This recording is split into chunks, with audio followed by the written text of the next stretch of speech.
Sodhawaad saaxiibayaal, muwaadiniinta Soomaaliyeed ayaa lagu dilay habeennimadii Jimcaha tuulo la yiraahdo Qarabo oo hoostagta magaalada Cape Town ee dalka Koonfur Afrika. Dabcan inkastoo warar iskhilaafsan ay kasoo baxayeen dilkeeda 24 saac u dambeeyay, haddana marxuumada ayaa la sheegay in ganacsato halkaas ku ahayd oo ay ganacsi ku lahayd, isla markaana tuugadu ay si bareer ah ugu yimaadeen oo ay ku dhex dileen gaarigooda ay saarneed sida la sheegay. Wax tafaasiil ah oo dheeraad ah lama bixin, qof la socday lama sheegin, waxyaabaha lagu dilay waxa ay la xiriireen lama sheegin, balse waxaa la sheegay oo keliya in halkaasi ay tuugo ku dileen. Waana arrin iska caadi ah marka South Africa lagu dilo, tuug uu dilo, inta badan tuug ayaa ku dilay. Booliska ayaa goobta soo gaaray, wax ay qabteen ma jirin, balse waxay uun sameeyeen in baaritaan ayagu u gaar ah ay sameeyaan oo u muuqan doona midaan miro dhali doonin. Haweeneyda la dilay ayaa lagu magacaabi jiray Leila Saada Cali. Dabcan dadku inta badan waa yaqaaneen, deegaankaasi degan, ganacsi ayay ku lahayd. Tuuno badan ayaa jiray sida la sheegay, balse waxaa uun lagu sheegay oo keliya in tuugo ay dishay, tuugadaasoo dabcan kuwa leejada qaata sida la sheegay. Warar kale lama sheegin. Waa markii ugu horreysay oo haweeney Soomaali ah si toos ah tuugo inay isu bartilmaameedsadaan ay u dilaan. Rag waa la arki jiray, kuwaasoo la sheegay in ayagu ay iska dambeeyeen, inay is dileen, inay ayagu ismeeshimeen ama in tuugadu ay la dagaalsanayeen.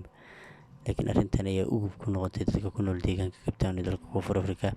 Isla sanadkii hore dhammaadkiisii ayaa sidaan oo kale haweeney Soomaaliyeed loo dilay, balse kama ay haweeneydaas ku dhimatay sida la sheegay oo tuugo wax dhiciisa ayaa dishay. Laakiin middan waxba lagama qaadan ayaa la yiri, gaarigeeda iyadoo saaran ayaa la dilay, meesha ayaana lagu sugayay sida la sheegay. Markaas ay soo istaagday, ganacsi ayayna ku lahayd la leeyahay.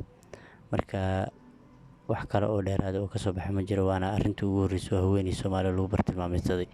Saado dabcan aad ayaa looga yaqaanay deegaanada tuulooyinkaas ay ku ganacsanaysay, weliba xaafadaha Soomaalidu ay degneed, ganacsiyo ayayna ku lahayd sida la sheegay.